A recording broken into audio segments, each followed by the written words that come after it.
Hawkeyes kicking off their Big Ten season against the Golden Gophers on Saturday. Second of 4 trophy games on the season for them, trying to keep Floyd in Iowa City. Pick this one up, second quarter.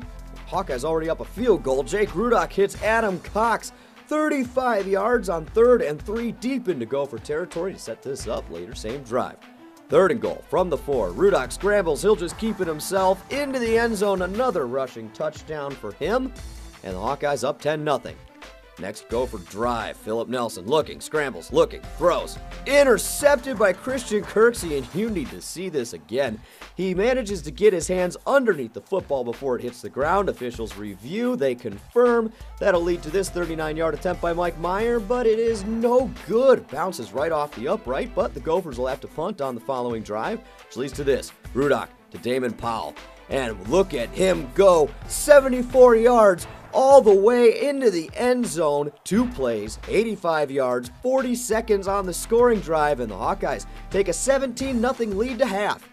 Now, 3rd quarter, Rudock using his legs again, 22 yards into Gopher territory, and then 2 plays later, given to the workhorse himself, Mark Weisman, 18 yards here, down to the 7 to set up this 23-yard field goal attempt by Mike Meyer. This time, he splits the uprights. 20-0 Hawkeyes, however, ensuing kickoff. And that's Marcus Jones breaking free 66 yards down to the Iowa 34 to set up this. Philip Nelson looking 23 yards, and he hits Derek Engel in the end zone. It's a 2-score game as we go 4th quarter. Hawkeyes driving, Rudock freezing.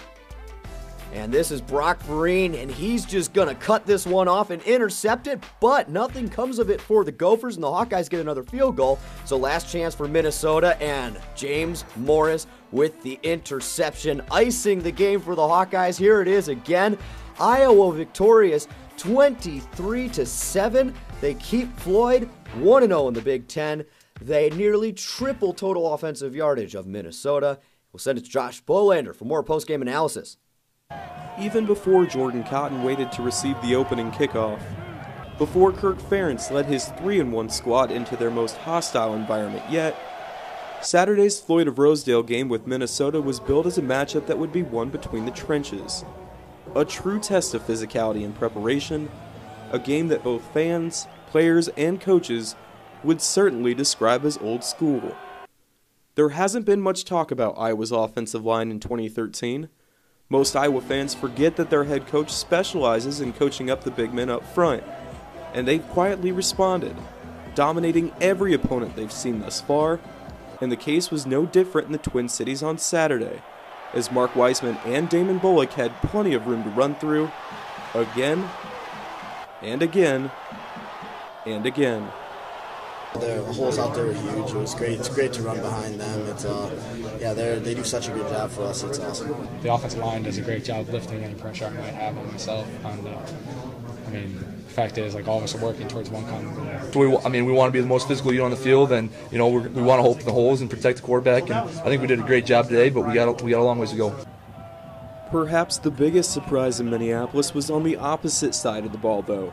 The linebacking trio of James Morris, Anthony Hitchens, and Christian Kirksey are no secret to the rest of the country, but the Black and Gold's defensive front 7 were the key to Iowa's 4th consecutive victory, bottling up the Gophers' notorious ground game and getting to the quarterback more times on Saturday than they did in all of 2012.